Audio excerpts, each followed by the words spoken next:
성경 보겠습니다. 창세기 1장 26절입니다.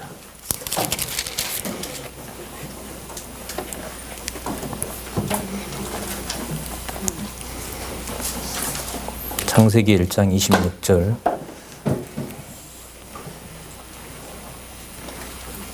좀 길게 읽겠습니다. 31절까지 보도록 하겠습니다.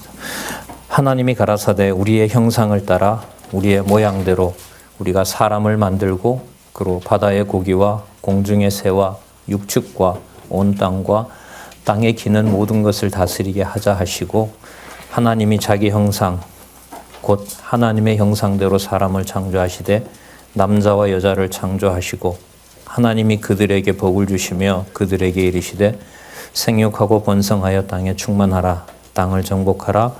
바다의 고기와 공중의 새와 땅에 움직이는 모든 생물을 다스리라 하시니라. 하나님이 가라사대 내가 온 지면에 씨 맺는 모든 채소와 씨 가진 열매 맺는 모든 나무를 너희에게 주노니 너희 식물이 되리라. 30절입니다. 또 땅의 모든 짐승과 공중의 모든 새와 생명이 있어 땅에 기는 모든 것에게는 내가 모든 푸른 풀을 식물로 주노라 하시니 그대로 되니라. 하나님이 그 지으신 모든 것을 보시니 보시기에 심히 좋았더라. 저녁이 되며 아침이 되니 이는 여섯째 날이니라. 오늘 잠시 살펴볼 하나님의 말씀은 지금 읽었던 창세기 1장 26절부터 일단 31절까지 먼저 봤습니다. 그리고 2장 1절부터 3절까지 좀 더 읽어볼 예정입니다. 지금 본문에 보시면은 하나님께서 하나님의 형상과 모양대로 사람을 만든다라고 하십니다. 그런데 그 목적이 그 다음에 나오는데요. 바다의 고기와 공중의 새와 육축과 온 땅과 땅에 기는 모든 것을 다스리게 하자라고 하십니다. 물론 이것은 아직 만들어지기 전이고 왜 사람을 만드시는지 이유를 밝혀주고 있습니다. 그리고 거기에 우리의 형상은 하나님에 대한 용어를 복수로 쓰고 있습니다. 하나님이라는 말이 전능자라는 말인데요. 우리의 모양 이러면 전능자의 강조를 두시고 창조주에 대한 더 강한 의미를 담고 있다고 봅니다.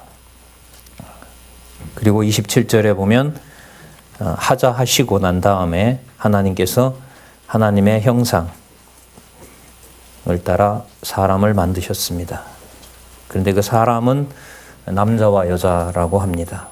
그러면 남자와 여자가 26절에 읽었던 말씀하고 연결을 하면 바다의 고기와 공중의 새와 육축과 온 땅과 땅에 기는 모든 것을 다스리게 된다는 뜻입니다. 그래서 28절에 보시면 하나님이 그들에게 남자와 여자에게 복을 주시는 거죠. 생육하고 번성하여 땅에 충만하라. 땅을 정복하라. 바다의 고기와 공중의 새와 땅에 움직이는 모든 생물을 다스리라 하시니라. 지금 26절부터 28절까지 말씀을 드렸는데 26절에는 하나님의 계획과 의지가 나타나 있고요. 28절에는 하나님께서 계획하셨던 것을 남자와 여자를 만들어서 그들에게 우리가 잘 아는 3대 언약을 주시는 내용이 나타나 있습니다. 29절 말씀을 보시면 우리의 주목을 끄는데요. 하나님이 가라사대 내가 라고 하십니다. 온 지면에 씨 맺는 모든 채소와 씨 가진 열매 맺는 모든 나무를 너희에게 주노니 너희 식물이 되리라고 하십니다.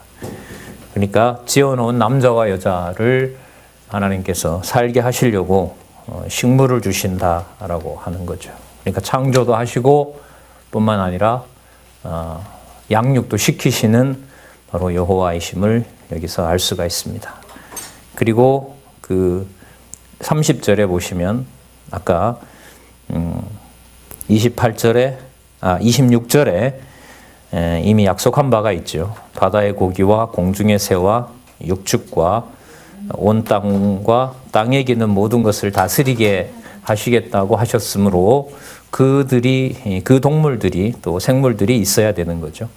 그래서 30절에 보시면 땅의 모든 짐승과 공중의 모든 새와 생명을 가지고 땅에 기는 모든 것에게 하나님께서 식물을 주신다라고 하십니다. 그리고 그대로 되었다라고 하시죠. 그럼 31절에 보시면 하나님이 그 지으신 모든 것을 보시니 심히 좋았더라. 저녁이 되며 아침이 되니 이는 여섯째 날이니라. 그 여섯째 날까지, 첫째 날부터 여섯째 날까지 모든 창조가 이루어졌고요. 지금 특히 여섯째 날 하나님께서 하나님의 형상과 모양을 따라 남자와 여자를 창조하시고 또 다스릴 수 있는 권한을 모두 약속하시는 내용을 우리가 지금 살펴봤습니다. 우리가 잘 알고 있는 대로 창조는 하나님께서 언약을 세우시는 가장 중요한 준비입니다.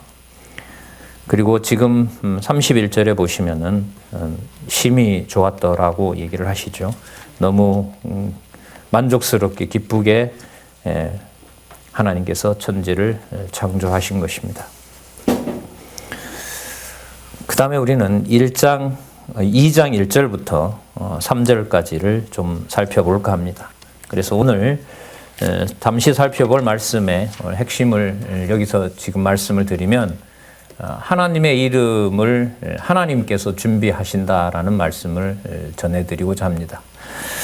그러면 우리가 보통 하나님께서 3대 언약을 세우시기 위하여 세상을 만드셨다라고 우리는 그렇게 확인하고 있습니다. 물론 지금 그렇게 나와 있습니다.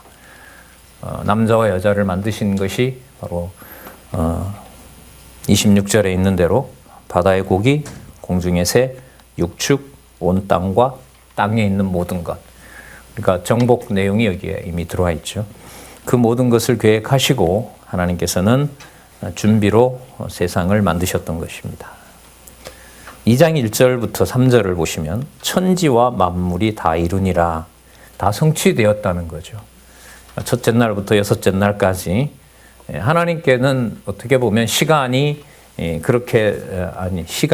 중요한 것이 아닙니다. 하나님께서는 시간을 초월해 계신 분이기 때문에 창조하신 일이 벌써 다 심판 때까지 결정을 해놓으시고 하나님께서 섭리를 해나가시는 겁니다. 진화론자들이 말하는 그때그때마다 우연한 조건에 따라서 생명이 보존되는 것은 아닙니다. 아무리 많이 변화가 된다 하더라도 하나님의 작정 섭리에서 벗어나는 것은 없습니다. 그걸 우리 어린 자녀들도 기억을 하시고 다음 말씀을 보시면 좋겠습니다. 천지와 만물이 다 이루니라. 하나님이 지으시던 일이 일곱째 날이 이를 때에 마치니 그 지으시던 날이 다함으로 일곱째 날에 안식하시니라. 자, 앞의 내용하고 꼭 연결을 시켜야 될 내용입니다. 여기에 보시면 안식하셨다라는 말씀이 나오는데 그 안식하셨다는 말이 그 본문에 보면 다 나옵니다. 일을 마쳤다라는 말도 되고요. 그 다음에 더 이상 하지 않으니까 중지한다는 말도 됩니다. 그리고 그 지으시던 일이 다 했다라고 하니까요. 아까 2장 1절에 다 이루니라라는 말도 들어 있습니다. 그런 의미를 담고 있는 것이 안식입니다.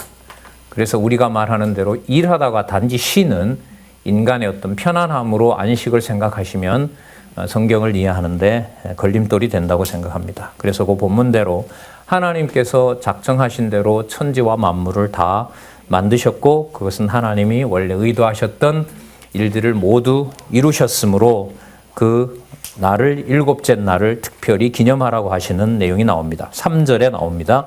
하나님이 일곱째 날을 복을 주십니다.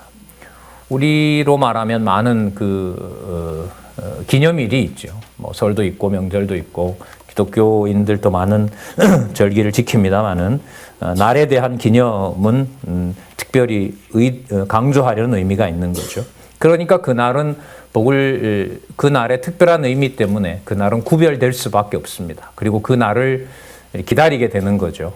그래서 하나님께서 세상을 만드시고 언약 자손들에게 또 하나님의 자손들이 언제 무슨 날을 기다리게 되는 것은 또 멀리 가면 심판 때까지 하나님의 날을 이미 정해놓으시고 그 날을 우리가 기다리는 것 혹은 부활을 기다리는 것 이런 모든 날들의 구분을 하나님께서 창조와 함께 언약을 수립하시면서 우리들에게 확정해 놓으셨다는 것입니다.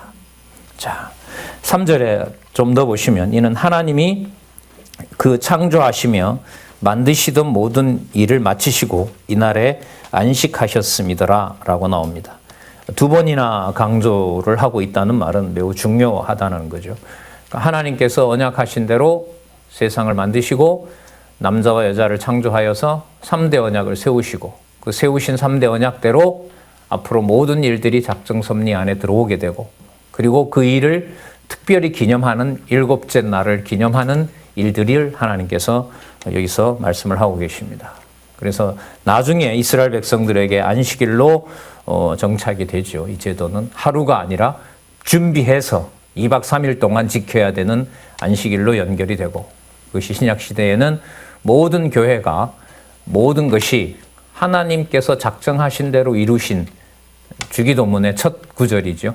뜻이 하늘에서 이루어진 것으로 매일매일을 맞이하는 것이 바로 하나님의 이름을 곧 소개해 드리겠습니다마는 하나님의 이름에 대한 중요한 모든 준비를 하나님께서 준비하신다는 사실을 우리는 이 본문에서 알 수가 있습니다. 시간상 그 이후부터 2장 4절부터 25장까지는 모두 말씀은 드릴 수가 없고 오늘 준비했던 주제인 하나님의 이름은 우리가 잘 아시죠? 여호와이시죠. 하나님의 이름을 하나님께서 준비하신다는 겁니다.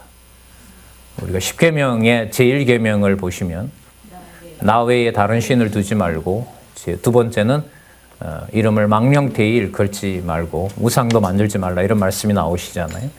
그래서 하나님의 이름을 하나님께서 준비하실 뿐만 아니라 하나님께서 관리를 하십니다. 그 내용을 이후부터 모두 살펴볼 수는 없고 주어진 시간만큼 몇 분 동안 확인하도록 그렇게 하겠습니다.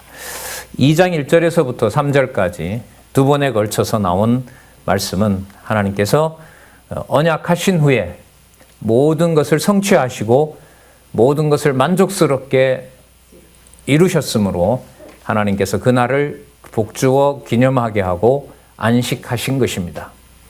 그렇게 되었기 때문에 이제까지 창세기 1장 1절에서 우리가 보지는 못했지만 2장 3절까지 모든 내용은 하나님께서 언약하신 대로 모든 것을 이루셨다는 것이 핵심이고 그 내용은 세 가지 언약을 수립하셨고 그것도 앞으로 반드시 이루실 것을 확증해 주시는 내용 중에 하나가 바로 우리가 2장 3절까지 오늘 살펴본 내용입니다. 그래서 2장 4절부터 하나님의 이름은 이제 성경에서 언약대로 이루신 사역, 하나님이라는 존재가 하나님의 사역을 이루시고 난 다음에 그 이름의 의미를 2장 4절에서부터 그럼 그 신이 누구냐라고 했을 때 이제 알려주십니다. 그래서 2장 4절에서부터 너무나 중요한 성경에 소개하고 있는 발음은 사실 분명하지 않다라고들 합니다. 그러나 분명히 성경에서 말하는 하나님의 이름은 분명히 다릅니다. 어쨌든 우리는 이제까지 불러왔던 여호와라는 이름으로 살펴볼까 합니다. 먼저 2장 4절에 보시면 여호와 하나님이 천지를 창조하셨다. 그리고 창조하셨을 때에 그 역사가 어떠했는지를 살펴보는 겁니다. 그러면 이 역사는 언약한 대로 이루어지는 역사를 말하는 겁니다. 왜냐하면 이 이름이 여호와 하나님으로 시작하고 있기 때문에 그렇습니다. 그리고 5절에도 보면 여호와 하나님이 나옵니다. 그리고 7절에도 보면 여호와 하나님이 나옵니다. 8절에도 보면 여호와 하나님이 나오고요. 9절에도 보면 여호와 하나님이 나옵니다. 15절에도 보면 여호와 하나님이 나오고 16절에도 여호와 하나님이 나옵니다. 18절에도 나오고 19절에도 나오고 21절에도 나오고 22절에도 나옵니다. 이것은 성경이 처음에 하나님께서 작정하신 대로 세상을 만드시고 그리고 그 가운데 사람 남자와 여자를 만들어서 통치하게 하시겠다고 약속하신 대로 3대 언약을 수립하시고 2장 4절부터 준비하는 이 내용은 너무나 중요합니다. 여호와 하나님이라는 이름을 소개하면서 여호와 하나님이 하셨다. 그리고 분명히 하실 것이다는 사실을 증거하는 내용이 저희들이 다 살펴보지는 못했고 이름만 확인하고 문장의 주어만 확인했던 바로 여호와 하나님이라는 이름이 창세기 첫 부분의 창조와 언약을 확정하시고 여호와 하나님으로 소개되고 있습니다. 그래서 오늘 우리가 확인할 일은 바로 성경을 통하여 하나님이 여호와이시다는 내용을 오늘 우리가 곳곳에서 확인할 것입니다.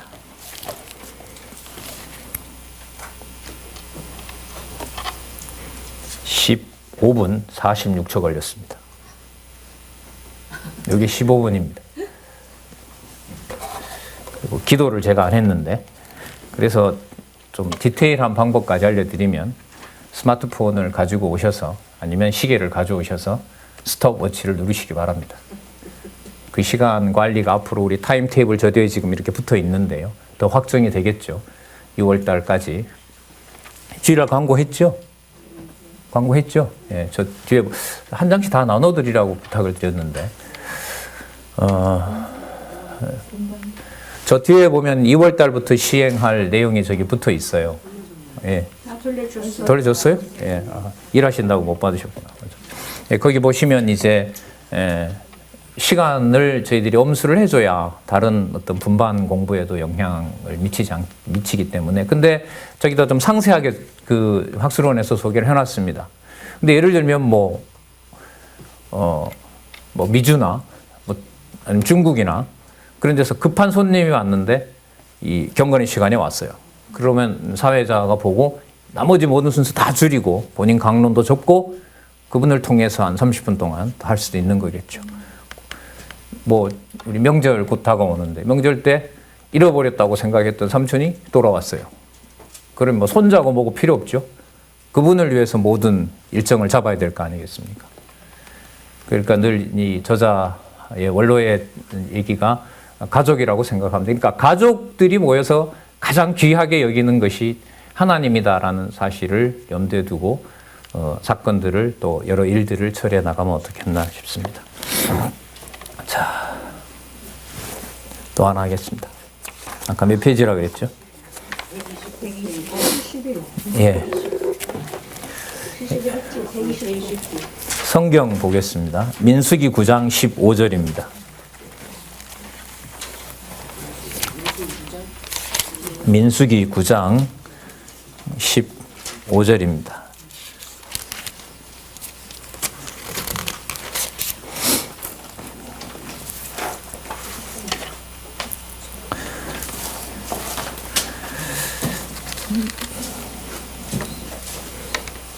제가 읽겠습니다. 성막을 세운 날에 구름이 성막 곧 증거막을 덮었고 저녁이 되면 성막 위에 불 모양 같은 것이 나타나서 아침까지 이르렀으되 항상 그러하여 낮에는 구름이 그것을 덮었고 밤이면 불 모양이 있었는데 구름이 성막에서 떠오르는 때에는 이스라엘 자손이 곧 진행하였고 구름이 머무는 곳에 이스라엘 자손이 진을 쳤으니. 자, 여기까지만 읽겠습니다. 문장이 23절까지 잠시 살펴볼 텐데요. 문장을 끊어놓지 않고 번역이 되어 있어서 일단 15절부터 17절까지를 일단 끊었습니다. 미리 읽어봤는데요. 이 말씀의 특징은 동일한 내용을 서너 번 강조하는 내용입니다. 그만큼 중요한 일입니다. 우리가 잘 알고 계신 대로 민수기 이 내용은 특히 9장까지 내용은 출애굽한 백성들을 광야에서 여호와 하나님께서 시련을 통하여 또 하나님 여호와를 가르치기 위하여 준비하시는 내용에 있습니다. 여기에 9장은 출애굽한 백성들을 하나님의 백성이다, 거룩한 백성이다라는 것을 신의 선 언약을 통하여 확인해 준 다음에 지금 하나님께서 앞으로 40년 동안에 주관자가 되신다는 사실을 얘기해 주는 내용이 바로 약속해 주시는 내용이 9장 15절에서부터 23절까지 나타나 있습니다. 광야, 그래서 10장부터 25장까지 하나님께서 40년 동안 시련을 주시면서 첫 세대들을 다 멸하고 새로 태어난 세대들을 준비하시면서 가나안 땅으로 인도해 가시는 과정 중에 지금 오늘 살펴볼 9장 15절에서부터 23절 내용은 매우 중요한 의미를 가지고 있다고 생각을 합니다. 15절에 성막을 세운 날은 모세에게 명하신 대로 하나님이 정해 주신 규정에 따라 만들어진 바로 성막을 말합니다. 막인 거죠. 광야에 40년 동안 메고 가야 될, 또 운반해야 될, 그리고 그 안에는 하나님의 법, 언약궤가 있고 언약궤 안에 바로 돌판이 들어있는, 하나님의 말씀이 들어있는 바로 그 성막을 말합니다. 근데 그 성막을 만드는 일이 마쳤습니다. 구름이 성막을 덮었고 저녁이 됐는데 성막 위에 불 모양 같은 것이 나타나서 아침까지 이르렀습니다. 그러니까 성막을 하나님께서 주셨고 하나님께서 지키신다는 거죠. 그 다음에 16절은 항상 그러했다고 합니다. 낮에는 구름이 그것을 덮었고 밤에는 불 모양이 있었는데, 자 17절에 보시면 구름이 성막에서 떠오르면은 이게 행진해야 될 신호입니다.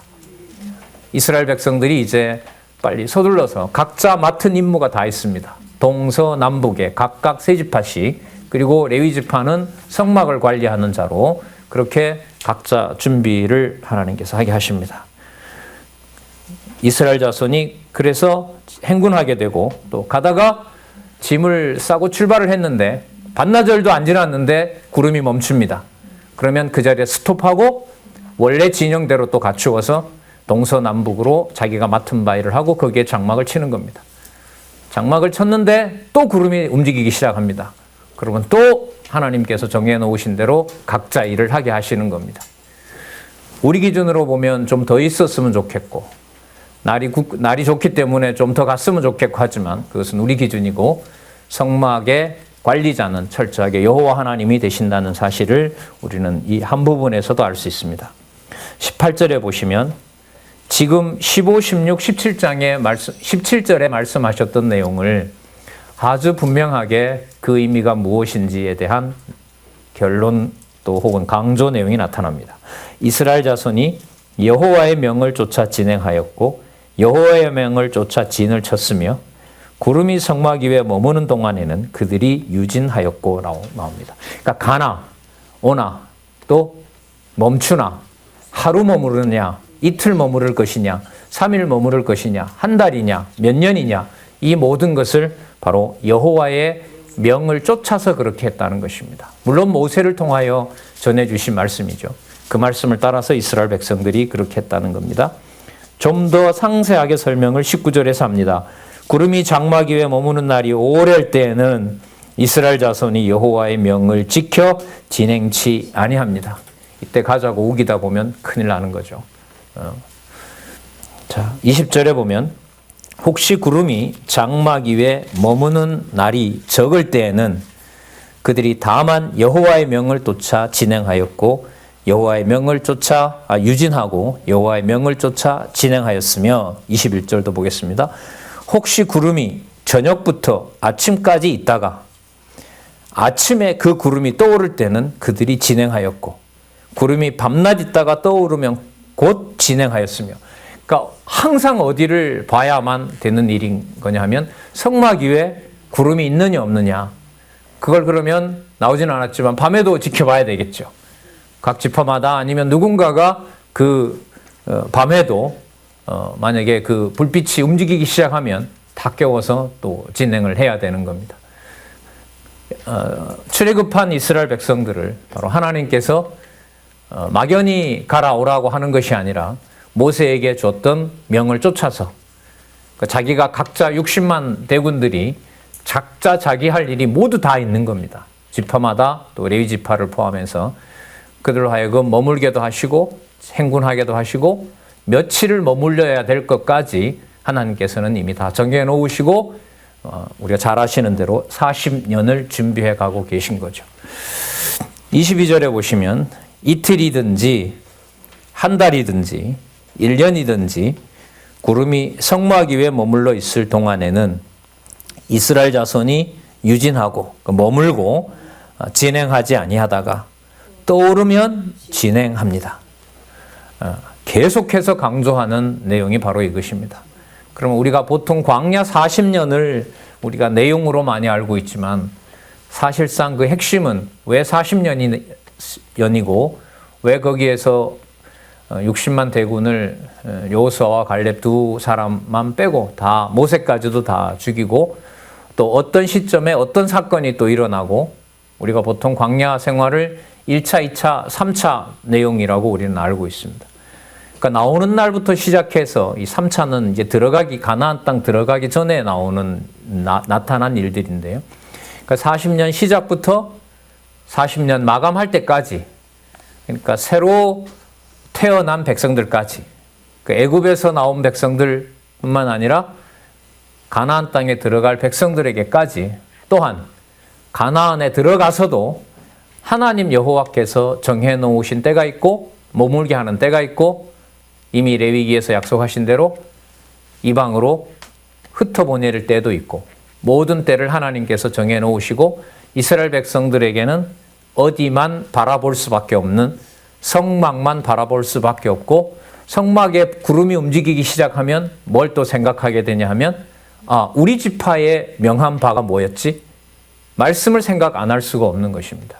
그러니까 구름이 움직이는 것과 불꽃이 머무는 것과 그 다음에 모세를 통하여 받은 또 할아버지 할머니 아버지 엄마를 통해서 배웠던 우리는 베냐민 지파구나. 베냐민 지파에 할당된 일이 뭐지? 몇 살부터 몇 살까지 어디서 하지? 어떤 백부장에게 가야지? 나를 관리하는 십부장은 누구지? 그러면 빨리빨리 가서 자기의 일들을 찾도록 하나님의 말씀을 기억나게 하신다는 거죠. 이것이 바로 40년 광야 생활을 이끌어 가도록 하시는 하나님의 준비 과정이 마무리되고 있는 겁니다. 이걸 하나님이 하셨다는 사실, 여호와 하나님이 하신다는 사실을 강조하기 위하여 지금 5장, 9장 15절부터 23절까지 내용이 거의 같은 내용을 반복하고 있는 것입니다. 성경은 반복하는 것의 핵심을 여호와 하나님을 소개하는데 매우 중요한 이 기록의 아주 중요한 이 방법으로 우리는 이해를 하시면 될 것 같습니다.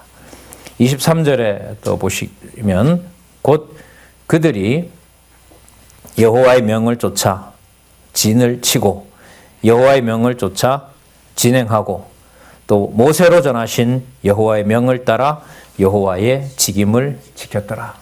이것은 누구는 지키고 누구는 안 지키고 이게 아닙니다. 우리가 내용을 통해서 알고 있지만 지키지 않았을 때는 여호와 하나님께서 율법대로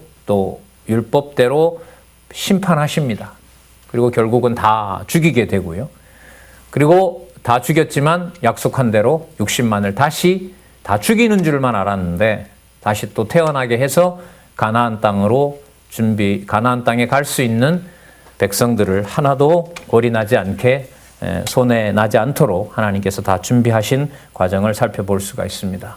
그래서 10장부터 시작되는 시련을 바로 준비하시는 여호와가 어떤 분인지에 대해서 항상 기억하게 하시고 또 구름기둥과 불기둥을 쳐다보게 하시고 구름기둥과 불기둥을 쳐다볼 뿐만 아니라 모세를 통하여 가르쳤던 또 배웠던 그 하나님의 말씀이 생각나도록 하는 그 내용을 우리는 9장 15절부터 23절까지 내용을 통해서 좀 살펴봤습니다.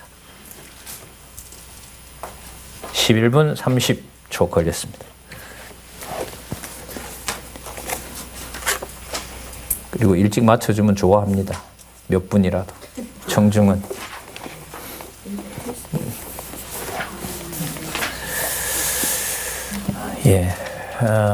아마 여러분들 개론 페이지를 말씀드린 이유는 개론에 있는 것을 본문에 맞추어서 그 원리를 머릿속에 넣고 지금 이게 어느 구조인지를 머릿속에 넣고 본문만 그대로 따라가는 겁니다. 제가 여러 번 고민을 해봤는데요. 한 페이지에 놓고 여러 장을 소개하는 것과 또 이렇게 본문을 따라가는 것이 뭐가 유익할까 했는데 지금으로서는 전달하는 사람이 여호와 계시라는 큰 틀과 여호와 하나님께서 하신다는 사실을 머릿속에 염두에 두고 민수기나 창세기 정도야 앞뒤에 어떤 구조로 어떤 의미가 나와 있는지를 보통 잘 아시니까요. 본문을 따라가면 그 위에 상위의 제목 또 중요한 의미가 다 드러난다고 보기 때문에 주어진 시간만큼 15분에서 20분 정도면 시간은 만약에 더 느린다면 본문 내용을 좀 더 읽어보면 되겠죠. 밑으로 더 내려와서 읽으면 되고 위로 더 올라가서 살펴보면 되고 자 그렇게 하시면 어떻겠나 싶습니다. 자 보겠습니다. 욥기 40장 1절 보겠습니다.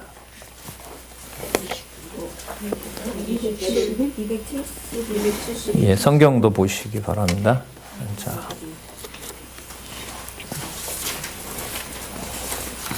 성경들을 가져오시니까요, 보통. 욥기 40장 1절 보겠습니다.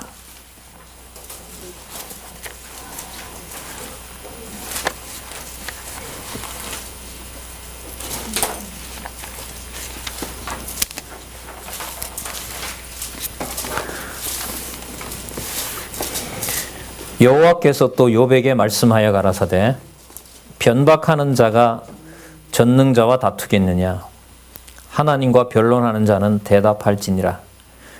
욥이 대답하여 가로되 나는 미쳐나오니 무엇이라 주께 대답하리이까 손으로 내 입을 가릴 뿐이로소이다. 내가 한두 번 말하였사온즉 다시는 더하지도 아니하겠고 대답지도 아니하겠나이다. 예, 지금 살펴본 내용은 욥기 결론 부분에 있습니다. 욥기 내용은 여호와의 전능성을 찬양하게 하시는 내용인데 순전하고 정직하여 악에서 떠난 욥을 망하게 하시는 여호와의 능력과 권능과 그리고 뜻대로 하시는 권능이 나타나고요. 그리고 흥하게 하시는 권능이 38장에서부터 나타납니다. 그런데 지금 살펴본 40장 1절에서부터 오늘 14절까지 잠시 살펴볼 텐데요. 이 심장밖에 남지 않은 목숨밖에 남지 않은 욥을 하나님께서 책망하시는 본문이 나타납니다. 이게 많은 우리 성경을 안내하는 분들이 계신데 이 부분을 흥하게 하시는 권능이라고 알고 있습니다. 오늘 이 본문을 특히 택한 이유는 흥한다라는 것이 우리가 생각하는 인간 편에서 좋아지고 어떤 상황이 편안해지는 그런 의미에서 흥하는 것이 아니라 흥한다는 것의 본질은 여호와 하나님을 새롭게 아는 것, 분명하게 깨닫게 되는 것이 흥한다는 것의 핵심이지 욥이 다시 나중에 복받았더라. 그렇게 이 성경을 끝내면 이 성경은 하나님의 계시가 아니라 바로 사람에게 좋은 책이 되어버립니다. 그럴 수는 없습니다. 그걸 그렇게 가지 않도록 잘 보여주고 있는 내용이 저는 욥기 40장 전체이고요. 자, 특히 오늘 시간상 40장 1절에서부터 14절까지 이런 방향으로 말씀을 드려보겠습니다. 무지와 무능을 깨닫게 하시는 여호와. 그래서 무지와 무능을 깨닫고 여호와께로 향한 지식이 더 분명해지는 것. 이것이 바로 흥한다라는 겁니다. 거기에 맞춰서 오늘 말씀을 좀 볼까 합니다. 그 2절에 보면 우리 자녀들은 좀 어려운 낱말이 나타나는데요. 변박하는 자가 전능자와 다투겠느냐 이런 말씀이 나타납니다. 이 변박한다라는 말은 뭐냐 하면은요. 이 앞부분에 나타난 내용 이해가 좀 필요합니다. 욥을 친구들과 또 사단이 몸을 너무너무 그야말로 참혹하게 그 몸을 사단에게 맡기잖아요. 너무 힘들고 고통스럽고 죽고 싶어 한다는 말도 여러 차례 나옵니다. 그러면서 이제 욥은 친구들에게는 때로는 그 몸으로 화도 내고, 그리고 하나님께는 어찌하여 이렇게 하십니까? 라고 하소연도 했던 내용이 나타납니다. 자, 그래서 지금 여기서 변박하는 자다라는 말은 뭐냐면 따지고 책망하고, 그리고 남의 흠을 찾아내고 이의를 제기하고 그런 자라고 생각하시면 됩니다. 친구들은 물론 말할 것도 없고요. 욥을 통해서도, 욥의 입을 통해서도 하나님 앞에서 한탄하는 내용이 나왔습니다. 한탄하고 하소연하고 마음대로 죽을 수도 없게 된 상황에 대해서 욥이 길게 하소연을 하고 친구들에 대해서는 분노하고 그런 내용들이 나타나 있었습니다. 하나님께서 그것마저도 바로잡아 주십니다. 우리는 보통 그 정도 되면 힘든 상황에서도 잘 견뎌냈다고 보통 인간들은 아마 보듬어 줄 겁니다. 어떻게 저렇게 어려운 상황에서 그렇게 잘 견뎠냐고. 그런데 하나님은 그렇게 하질 않습니다. 왜? 그 순간이 자기의 의와 자기의 능력이 있는 것처럼 그것도 너가 착각했다라고 하는 것이고, 내가 뜻대로 한 것인데 그걸 그대로 나한테 하소연을 하고 왜 그랬는지 따지고 돌아서서는 화를 내고 친구들을 네가 다스리려고 했고 그게 죄성이고 무지였고 무능함을 네가 착각한 내용이다라는 사실을 굉장히 엄하게 가르쳐주는 내용이 바로 40장 내용입니다.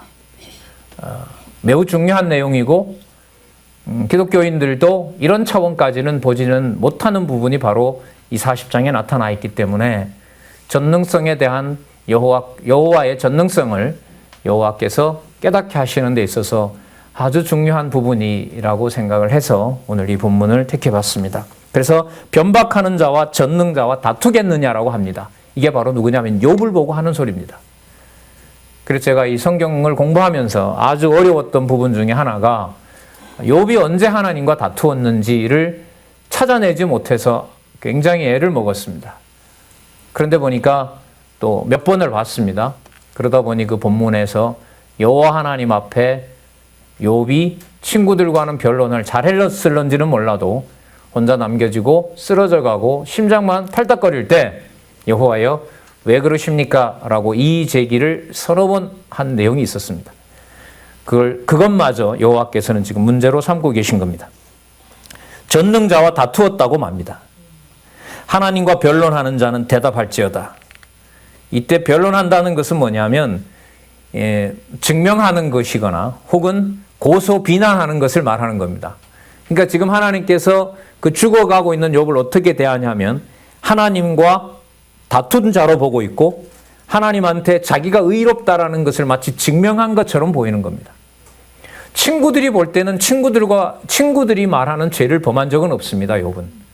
그러나 하나님이 보실 때는 하나님의 전능성에 대해서 변호는 했을런지 몰라도 그 하나님에 대한 모든 지식을 자기가 관리할 수가 없는 겁니다. 그 선을 건드려 버린 겁니다, 여호와께서. 그래서 여기서 이해를 하는 중요한 부분이 있는데 우리 어린 자녀들은 좀 어려울런지는 몰라도 욥은 여기서 책망을 받지만 나중에 육의 몸을 입고 오실 그리스도는 절대로 책망받으시지 않습니다. 그 말은 이 책망을 욥마저도 받지만은 그러면 세상 누가 이런 하나님의 진노 앞에 벗어날 수가 있느냐? 하나님의 진노를 안 받을 자가 누가 있느냐라고 했을 때 그러니까 내가 가서 내 아들을 통하여 내가 어떤 것이 가장 나에게 기쁜 아들이 되는지를 내가 보여주겠다라는 의미에서 이 후반부에 나타난 흥하게 하시는 여호와의 권능은 바로 장차 보내실 메시아에 대한 분명한 증거가 되기도 한다는 것입니다. 자, 3절에 보면 욥이 여호와께 얘기합니다. 아, 그래요? 하나님 말씀 잘하셨습니다. 제가 몇 말씀 드리지요. 제 같으면 그랬을 것 같습니다. 근데 욥이 깨닫는 거죠. 아, 그거다. 그거였구나. 그거. 자, 그 말씀들이 성경 본문에 기록이 되어 있습니다. 나는 미쳐나오니 무엇이라 주께 대답하리이까? 손으로 내 입을 가릴 뿐이니이다. 아까 얘기했던 거 하나님 엎질러진 물이긴 하지만 다시 다 주워 잡으면 안 되겠습니까? 얘기 안 하겠습니다. 얘기 안 하겠습니다. 입을 닫게 하시는 거죠. 근데 하나님, 그렇지. 그러니까 내 말 잘 들어야지. 내가 지금부터 얘기하는 거 잘 들어라. 이렇게 시작하면 좋은데 이 40장 이 부분이 또 두 번째 이제 저는 공부하면서 어려워졌습니다. 받아낼 걸 다 받아냈는데도 하나님은 성의 차지를 않으시는가 봅니다. 5절 내가 한두 번 말하여 싸운즉 다시는 더하지도 아니하겠고 대답지도 아니하겠나이다. 한두 번 대답했다는 거죠.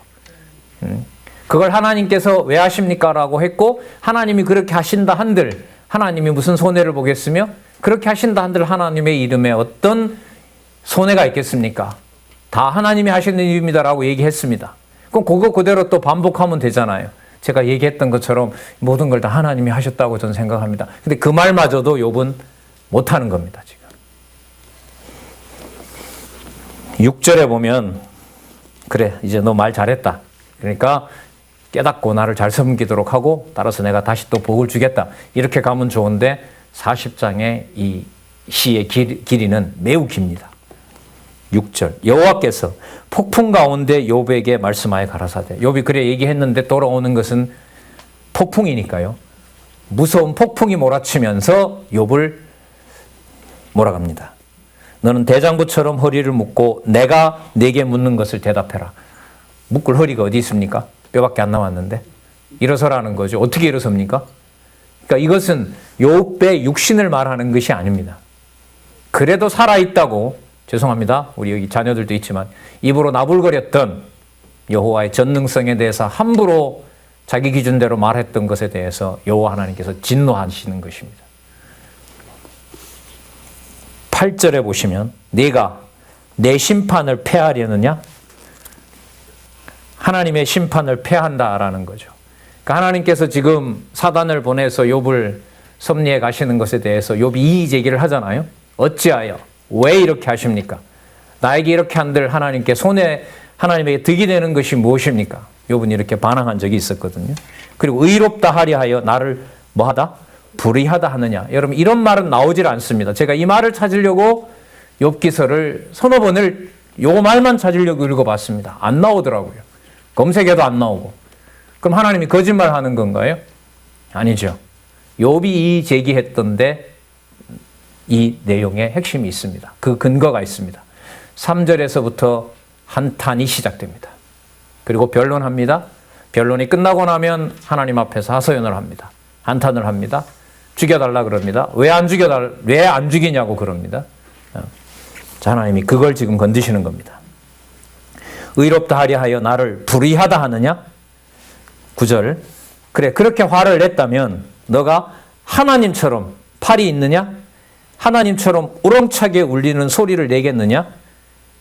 절대로 할 수가 없는 거죠. 자, 하나님의 진노는 무섭게 욥에게 쏟아집니다. 너가 그렇게 하나님 노릇했으니까 네가 하나님에게 따질 정도로 그러한 지식과 총명을 가지고 있다고 하니까 너의 위엄과 존귀로 이렇게 나오죠. 위엄과 존귀는 높아졌다, 교만하다 이렇게 보시면 됩니다. 너가 왕노릇하려고 하지 않았느냐 이건 거죠. 너의 위엄과 존귀로 스스로 꾸미고 영광과 화미는 여러분 장식물입니다. 그러니까 욥이 친구들 앞에서 당당하게 얘기하면서 하나님 앞에 이의 제기하는 것을 하나님은 지금 뭐라고 얘기를 하냐면 왕이 되려고 하고 하나님이 되려고 하고 자기 말하는 것을 아름답게 치장하려고 했던 것이다라고 하면서 하나님께서는 하나님이 하시는 일이 불의하다라고 욥이 몰아갔다는 겁니다. 이러한 무서운 정죄를 욥이 받는다라고는 아무도 대부분 가르치지 않습니다. 이게 주석에 있어서도 참 설명하기가 어려운 부분 중에 하나입니다. 11절에 보면 하나님의 진노는 계속됩니다. 너의 넘치는 노를 쏟아서 교만한 자를 발견하여 낱낱이 다 맞춰라. 너 아까 말 잘하더라. 찾아다니면서 너 전능자니까 가서 네가 다 해라 그러면. 12절입니다. 곧 모든 교만한 자를 발견하여 낮추며 악인을 그 처소에서 밟아서 그들을 함께 진토에 묻고 그 얼굴을 싸서 어둑한 곳에 둘지니라.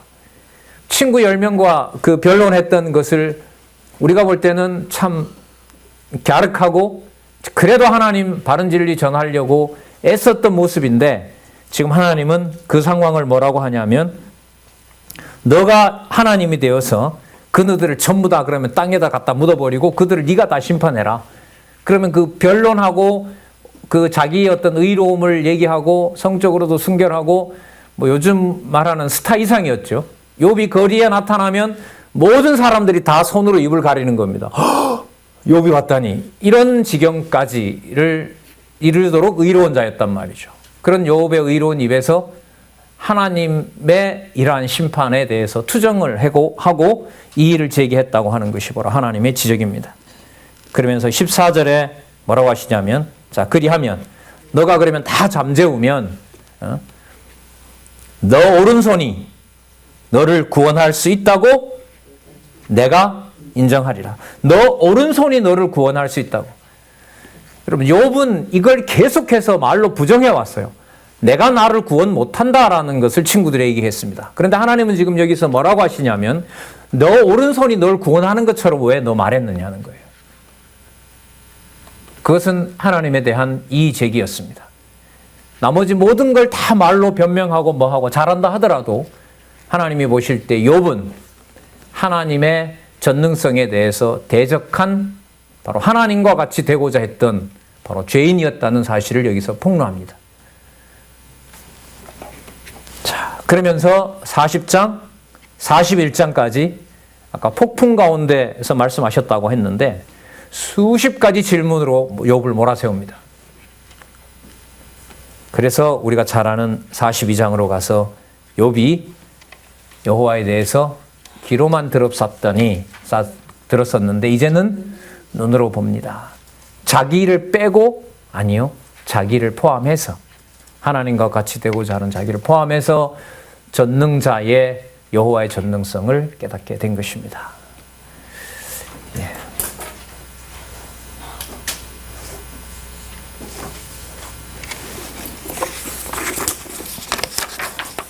너무 흥분하다 보니까 제목을 잠시 잊었는데요. 제목은 바로 무지와 무능을 여호와께서 깨닫게 하셔서 전능자이심을 보여주신다는 내용이 오늘 말씀드리고자 한 내용입니다. 17분 걸렸습니다. 여러분 제가 왜 이렇게 시간을 얘기하냐면 하나님 여호와 증거하는데 17분이 충분해요? 충분하지 않아요? 충분합니다. 제가 볼 때는 충분해요. 과거에 이 경건회를 이제 연구원 4명이 있었을 때 두 사람은 반대를 했습니다. 그 시간에 뭘 얘기를 하냐고. 예? 딱 칠판에다 쓰고 뭐 하고 해야 된다는 거죠. 그러나 제가 볼 때는 일주일 동안 처음 만나서 하나님 살아 계신 것을 본문 내용 몇 절만 상세하게 소개를 해도 또 마치고 또 분반 공부가 기다리고 있으니까요. 뭐라고 해야 될까요? 큰 명절, 큰 축제가 시작되는 날에 그 서론으로서, 안내자로서 그 축제의 문을 열기에는 손색이 없다고 생각을 합니다. 여기서 시간 늘리는 것은 이제 너무너무 좋죠. 본문에 들어가서 성경 구조대로 강론집 갖다 놓고 연구하면서 쭉 하게 되면 시간들은 얼마든지 관리가 됩니다. 그게 이제 분반 공부에서 일어나는 거죠. 그래서 몇 마디를 뭐 5분을 하더라도 10분을 하더라도 그게 여러분 다음에 다가오는 그 분반 공부라든지 또 각자 이제 생활하시는 곳에서라든지 또 거기서 공부하시는 거라든지 그것하고 이게 구분이 되지 않았으면 좋겠다는 거죠. 이럴 때는 뭐 여호와 하나님 배우는 거고 이럴 때는 그냥 일상생활 하는 거고 그런 관념이 우리들의 머리로부터 벗어나야 되겠죠. 저도 사실 이 15분 이걸 준비를 하면서도 준비 많이 했습니다. 지금 하나 찾는데도 한 1시간 반에서 2시간 정도 고민을 하고요. 그러니까 다음 주에 이제 내 순서가 왔다면 모르겠습니다. 뭐 장로회 그래봤자 1년에 한 번입니다. 우리 숫자로 보면 뭐 50주니까요. 장로회 뭐 이렇게 한번 장로님들 몇 명 될지 몰라도 그다음에 권사님들 그다음에 뭐 교회 학교 뭐 양육교회 무슨 귀교하면 1년에 한 번 돌아올까요? 우리 일주일 동안 고민하시고 이것저것 본문 읽어보시고 또 뭐 스마트폰 다 있으니까요. 저처럼 이렇게 한번 제가 녹음은 안 했습니다만 한번 눌러놓고 얘기도 한번 해보고 좀 들어도 보기도 하고 그게 전부 내가 배운 말씀을 내가 확인해 나가는 절차고 사실 이런 것들을 돈 주고 가면 신학교에 가면 이런 것들을 가르치죠. 디테일하게 가르칩니다. 이게 이 설교학은요 마지막 학기에 있습니다.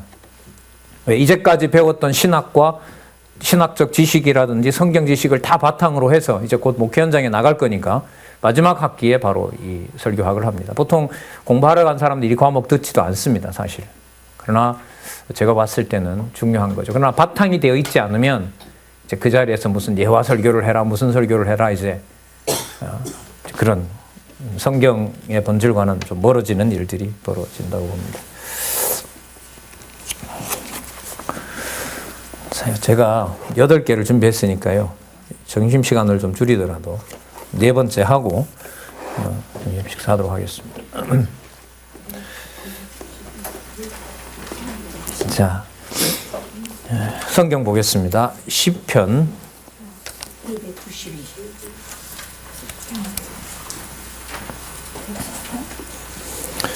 119편 116절 보겠습니다.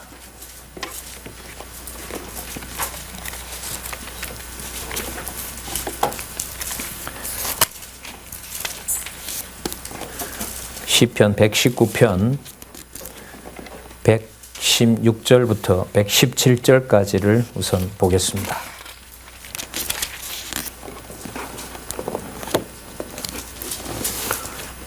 주의 말씀대로 나를 붙들어 살게 하시고 내 소망이 부끄럽지 말게 하소서. 나를 붙드소서. 그리하시면 내가 구원을 얻고 주의 율례에 항상 주의하리이다. 이 시편 119편 내용은 매우 깁니다. 그리고 더 중요한 것은 하나님의 신실성을 계시하기 위해서 그 신실하심을 잃어버리게 되고 또 잃어버린 신실하심을 회복시켜 줄 때 말씀으로 회복시켜 주신다는 내용이 시편 119편 1절에서부터 176편까지 6절까지 내용입니다. 제가 오늘 소개하는 같이 또 확인해 볼 성경 내용은 제목을 좀 이렇게 줄여서 좁혀서 말씀을 드린다면 진리의 길로 인도하시는 여호와, 그래야만 여호와의 신실하심을 찬양할 수 있게 하신다. 그 사실이 얼마나 중요한지를 시편 119편 내용의 일부를 보면서 같이 여호와 하나님의 말씀으로 또 그 말씀이 얼마나 권능이 있는지, 단지 우리가 문자를 보고 또 말을 하고 또 말을 듣고 그러는 것이 아니라 의미 분석 성경 개론의 제목을 제가 좀 참조했습니다. 시편 119편 1절부터 80절은 말씀의 수호를 찬양한 내용입니다. 그리고 지금 본문이 들어있는 시편 119편 81절부터 176절은 매우 중요한 의미가 제목이 달려 있습니다. 말씀의 권능을 찬양함 이렇게 됩니다. 여러분들이 원로의 그 제안으로 우리 단체 이름이 지금부터 40년 전에 말씀 운동으로 시작이 되었습니다. 종신대학교 학생들로부터 시작해서 그때 히브리서 4장 12절에 하나님의 말씀은 살았고 운동력이 있다라는 것을 강조하면서 말씀 운동이 시작되었고 우리는 기지협에서 여러 교회들과 더불어 국내에서 국외에서 지금 생활하고 있습니다. 지금 이 제목을 저는 보면서 말씀의 권능을 찬양함, 히브리서에만 나오는 것이 아니라 이미 구약에 다윗과 솔로몬과 모세를 통하여 약속되어 있었구나. 우리가 생각하기에는 구약 사람들은 모형만 지어놓고 성전에 가서 제사만 드리고 그리고 잘못된 율법을 자기 나름대로 왜곡해서 전하고 또 그렇게 실천하다가 망한 것으로 그렇게 알고 있습니다만은, 오늘 이 말씀을 보면 하나님께서 다윗과 특히 다윗을 통하여 나중에 말씀으로 오실 그리스도, 그리고 그리스도께서 오셔서 그 말씀을 기록하게 하실 내용이 얼마나 능력 있는 말씀인가를 미리 말씀해 주고 있다는 내용을 오늘 전부는 아니고 부분에서 확인할 수 있다고 생각을 합니다. 그래서 시편 119편은 많아서가 아니라 꼭 권해드리고 싶은 내용입니다. 여호와의 신실성을 회복하시는데 말씀의 회복을 통하여 그렇게 하신다. 하나님의 언약을 반드시 이루시는데 바로 그것을 말씀을 통하여 그렇게 하신다는 내용을 강조를 드리면서 남은 시간 본문을 좀 살펴보도록 하겠습니다. 조금 전에 116편에 116절에 주의 말씀대로 나를 붙들어 살게 하시고 내 소망이 부끄럽지 말게 하소서라고 합니다. 이때 소망은 회복의 내용도 되지만 그 회복되었을 때 주의 말씀이 나에게 기억나게 해달라는 거죠. 상황은 좋아졌는데 여호와의 이름이 기억이 나질 않게 됩니다. 그러면 오히려 상황이 좋아진 것이 여호와를 잊어버리는 일이 되기 때문에 아주 그 심리의 어떤 상태, 영혼의 상태를 매우 민감하게 건들면서 이 다윗으로 하여금 이 시편을 저는 기록하게 했다고 생각을 합니다. 그래서 이 긴 176절이라는 어마어마한 이 시는 진짜 뭐 수만 쉬고 읽다가는 오히려 숨이 막힐 정도의 너무나 정교하고 아주 상세하게 그렇게 여호와의 말씀이 어떤 것인지를, 그 성질이 어떤 것인지를 보여주고 있다고 생각합니다. 117절에 나를 붙드소서 그리하여 하시면 내가 구원을 얻고 주의 율례에 항상 주의하리이다. 그러니까 여호와께서 해주셔야 내가 그 진리의 말씀 아래 거할 수가 있습니다 하는 거죠. 자, 123절부터 보겠습니다. 123절부터 한 10여 절 보도록 하겠습니다. 내 눈이 주의 구원과 주의 의로운 말씀을 사모하기에 피곤하나이다. 우리 피곤하고는 좀 다르죠. 공부한다고 피곤하고, 돈 번다고 피곤하고, 때로는 교회 일 한다고 피곤하고, 강의한다고 피곤하고, 강의 준비한다고 피곤하고. 여기서 이 시편의 기자에게 깨닫게 하신 내용은 다른 것이 피곤한 게 아니라 매사에 주의 구원과 주의 의로운 말씀이 이게 순간 사라진다는 거죠. 그러니까 수없이 반복하고 수없이 제사를 드리고 성전이 저렇게 버젓이 서 있고, 물론 다윗 때는 아닙니다만은 다윗 때도 성막이 있었죠.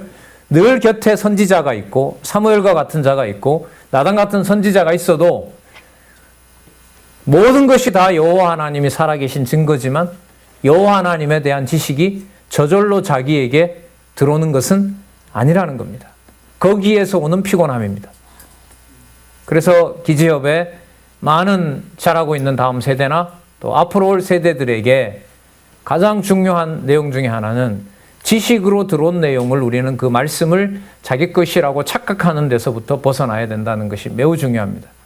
그래서 성경 개론 시작할 때 그 원로의 아주 중요한 강조, 당연한 거 아니냐라고 물으면 대답을 하시지만 제가 볼 때는 그 당연함에 대한 내용들이 우리들을 하여금 식상하게 하고 관습에 빠지는 일이 되지 않나, 이런 생각을 많이 하게 됩니다. 많은 정보를 가지고 있다고 그것이 동시에 여호와 하나님의 신실성을 찬양할 수는 없습니다. 물론 이 기록된 내용이 있기 때문에 분명히 이렇게 섭리를 해가실 것입니다. 주의 의로운 말씀을 사모하기에 피곤하나이다. 말씀은 분명히 기억이 나는데 자기 기준에 안 맞아요. 약속해줬으면 빨리 이루어주고 빨리 왕이 되게 하지 왜 이렇게 저 가까이 모셨던 사울이 나를 죽이게 하느냐. 이거는 내 기준으로 볼 때는 부당하게 이를 데 없는 거죠. 그러나 그것이 하나님의 정한 바이고 하나님께서 하시는 일인데 순간 그런 자기 기분에 맞지 않는다는 것 때문에 배웠던 말씀이고 뭐고 다 사라져 버리는 거죠. 거기에 대해서 지금 피곤하다라고 얘기를 합니다. 자, 124절 보겠습니다. 주의 인자하신 대로 주의 종에게 행하사 주의 율례로 내게 가르치소서. 뭐 너무 당연한 내용 아니겠습니까? 그러나 이 내용을 기도하게 하시는 거죠. 인자하심이 아니면 법을 그렇게 줬는데도 배반하면 쳐내야죠. 그게 바로 인자하심인 거고요. 그 다음에 주의 종에게 행하사, 왕이지만 종이라고 얘기를 하고 있고요. 주시지 않으면 절대로 받을 수가 없다는 겁니다. 그러면서 뭐라 그럽니까? 주의 율례를 내게 가르치십시오. 가르쳐주십시오. 아까 117절에도 뭐라 그랬죠? 주의 율례에 항상 주의하리이다. 이렇게 말씀이라고 할 수 있겠죠. 125절입니다. 나는 주의 종이니 깨닫게 하사 주의 증거를 알게 하소서. 그래서 과거 한 30년 전에 이 장안중앙교회 담임 목사 시절에 그 강론하신 내용 중에 그 테이프 3개가 있는데요. 아주 주의 깊게 저는 들은 적이 기억이 나는데 119편은 기독교 윤리학의 총체다. 기독교 윤리학의 원리가 여기 다 담겨 있다. 지금 보고 계신 거죠. 나는 주의 종이니, 자, 주의 종으로 깨닫게 하셔야 되고요. 그리고 주의 증거를 알게 해주셔야 된다. 깨닫게 하시고 알게 해주셔야 된다는 거죠. 126절입니다. 저희가 주의 법을 폐하였사오니 지금은 여호와의 일하실 때니이다. 저희라는 말은 대적자들이겠죠. 그래서 여러분들 사무엘에 나온 예를 하나 들면 압살롬에게 쫓겨서 도망갈 때 그 시므이라는 자가 따라오면서 쫓겨난 다윗 왕을 희롱을 하죠. 그죠? 예. 너가 사울의 가문에 그렇게 하더니 너 꼴 좋다. 따라오면서 저주를 합니다. 그때 다윗에게 하나님께서 많은 그 부하들은 저거 죽이자고 하지만 하나님께서 다윗에게 깨닫게 하시죠. 저가 저렇게 말하는 저 말에 입술에 담아둔 저 말을 누가? 하나님께서 여호와께서 그 입에 담아둔 것이다. 저 말 맞다. 저 말 맞다. 자, 그래서 저희가 주의 법을 폐하였사오나 바로 지금은 여호와의 일하실 때입니다. 그러니까 이게 얼마나 이제 절박하냐는 거죠. 선지자가 있고 군사가 있고 또 성전도 그 성막도 여전히 있고 마음만 먹으면 여호와의 말씀을 들을 수가 있으나 여호와 하나님의 존재에 대한 여호와 하나님의 언약에 대한 내용의 당사자이면서도 너무 어려운 상황에서는 그 약속이 사라져 버리는 겁니다. 그래서 시편의 구조를 여러 차례 저는 말씀을 드렸습니다. 1편과 2편을 읽고 90편을 읽으면 논리적으로 신실성을 이해하는데 아무런 문제가 없는데 왜 3편에서부터 89편이라는 한 70여 프로 되는 시편의 내용들이 간구시로 채워져 있는가? 그것은 바로 이 내용입니다. 아까 지나왔지만은요. 깨닫게 하사, 깨닫는 것도 여호와께서 깨닫게 하시고 또 가르치는 것도, 가르쳐 주시는 것도, 알게 하시는 것도 여호와께서 하신다라는 내용 때문에 시편 3편에서부터 89편에 간구시가, 간구하게 하시는 시가 나타나 있다는 거죠. 그럼 우리 생활의 대부분을 차지하고 있는 것이 사실 이 갈등과 고민 아니겠습니까? 여러 생각이라는 것이. 그러나 그 모든 것을 한순간에 여호와 하나님의 정하신 뜻이 이루어진다는 것이 믿어지게 되면 모든 것들이 여호와의 뜻대로 되었음을 깨닫게 되고 여호와의 신실성을 찬양하게 되는 것입니다. 자, 조금 더 보도록 하겠습니다. 127절입니다. 그러므로 내가 주의 계명을 금, 곧 정금보다 더 사랑하나이다. 그러므로 내가 범사에 주의 법도를 바르게 여기고 모든 거짓 행위를 미워하나이다. 여기 거짓 행위는 여호와 하나님의 지식을 부정하고 그것을 왜곡시키는 것들, 그것들을 말하는 거겠죠. 그러면서 129절에 보실까요? 주의 증거가 기이함으로 내 영혼이 이를 지키나이다. 주의 말씀을 열무로 우둔한 자에게 비치어 깨닫게 하나이다. 내가 주의 계명을 사모함으로 입을 열고 헐떡였나이다. 그 뒤에 압살롬이 쫓아오고 어떨 때는 사울이 쫓아와서 도망을 가는데 숨이 턱까지 쫓아오는데 그것을 이젠 죽었구나라가 아니라 지금 이 시에서는 주의 계명을 사모함으로 헐떡인다고 얘기를 하고 있습니다. 그러니까 죽고 사는 문제를 넘어서서 이 죽거나 사는 모든 일들이 누가 누구를 깨닫게 하는 것이냐, 여호와께서 여호와를 깨닫게 하는 것, 그것만 알고 죽으면 괜찮다는 거죠. 이른바 사선이 바로 여기인 거죠. 성경신학에서 여호와 하나님의 지식을 안다고 하는 것도, 알게 하신다는 것에 가장 중요한 부분이 바로 이 부분이라고 생각을 합니다. 132절입니다. 주의 이름을 사랑하는 자에게 베푸시던 대로 내게 돌이키사 나를 긍휼히 여기소서. 나의 행보를 주의 말씀에 굳게 세우고, 계속 말씀이죠. 아무 죄악이 나를 주장하지 못하게 하소서. 대적 이기는 것 같아도 제가 왕인 것은 여호와 하나님께서 확정해 주신 거 아닙니까?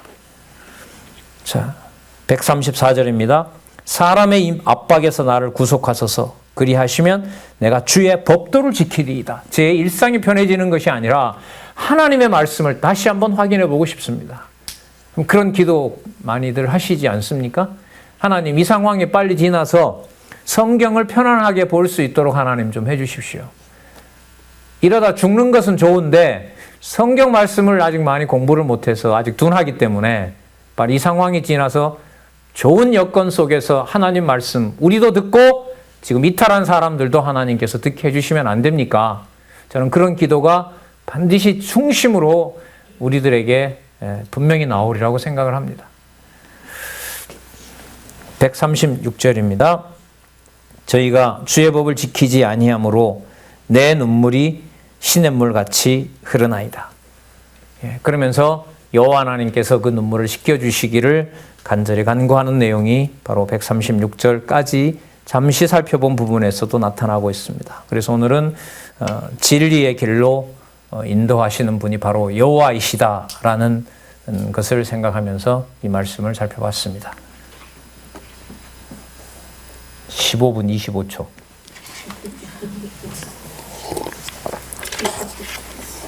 그래서 여러분, 저는 이게 엄청난 일이 벌어지고 있다고 보는데요. 우리 장로님들, 원사님들 또 어떤 분들이겠죠. 또 그 시간을 이렇게 소개하면서 어떤 특정한 사람이 예배를 해왔던 그 문화를 없애고요. 완전히 말소시키고 폐지해야죠. 폐지하고 여러분들 요즘 오늘도 신문 나왔습니다만은 거기 보시면은 그 장로교 헌법에 보면 뭐 진짜 유치해서 못 볼 정도죠.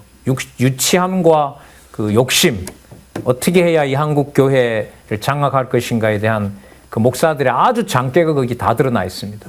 정치 부분에서도 전체 항목 중에 한 70%가 전부 목사와 관련되게 되어 있습니다.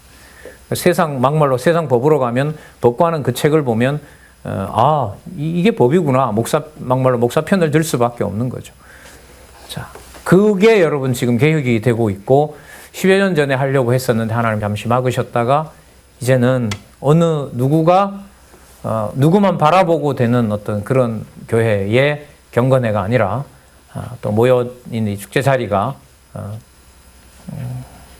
어떤 성도라 하더라도 진리의 말씀을 소개하면서 그 좋은 하루를 시작할 수 있는 일들이 저는 일어나게 된다고 보고요. 이게 원래는 이게 가정에서부터 시작해야 될 일인데 우리는 지금 어쩔 수 없습니다. 원래 진리가 깨달아지고 제도로 가야 되는데 성격상 주도를 해왔던 분들이 주로 목사님들이시고 또 여기서로서는 담임 목사님이시니까 체제 개혁을 하고 교육으로 채워놓고 가정교회에서 배우고 이게 교회 문화로 확산이 돼야 되는데 그렇게 하지 못하고 여기서 배워서 다시 돌아가서 다음 세대는 가정교회에서 배우고 거기서 은사, 양육, 연보, 교육, 그 다음에 자기 재능 기부하는 거, 그리고 가정교회의 틀 속에 한국이라는 사회를 넣고 스카이도 하버드도 모든 저 부러움의 지식들이 가정교회만도 못하다는 거, 가정교회의 출신이라는 그 사실을 능가할 수 있도록 그 가정에서 가르쳐서 여기서 그런 자녀들이 모여서 각자 좋은 일을 하도록 또 같은 은사를 실현하도록 해야 되는데 이제까지 없었는데 저는 그 일이 10년 전에 사라졌을 때 매우 슬펐는데요. 이제 그 일이 저는 시작되고 있는 게 아닌가 이런 생각이 듭니다. 예. 그래서 유대인들이 눈 뜨고 불기둥 보고 출발했던 것처럼 그 일이 실체적으로 진리의 말씀으로 그 하루를 시작할 수 있는 교회의 실체인 가정교회가 시작되는 그 일들이 기지협에서 일어난다는 게 너무 이제 그야말로 흥분되는 다음의 어떤 소망으로 그렇게 봅니다. 그래서 예의주시하면서 하나님께서 어떻게 이 기지협에 야 이런 데가 있냐 지상에서 이게 물론 우리 자랑하기 위한 것이 아니라 바로 거기에 성경 교육, 성경 진리에 대한 확신이 바로 바탕이 돼야 되겠죠. 그런 부분들에 대해서 기대하면서 이렇게 준비를 좀 해봤습니다.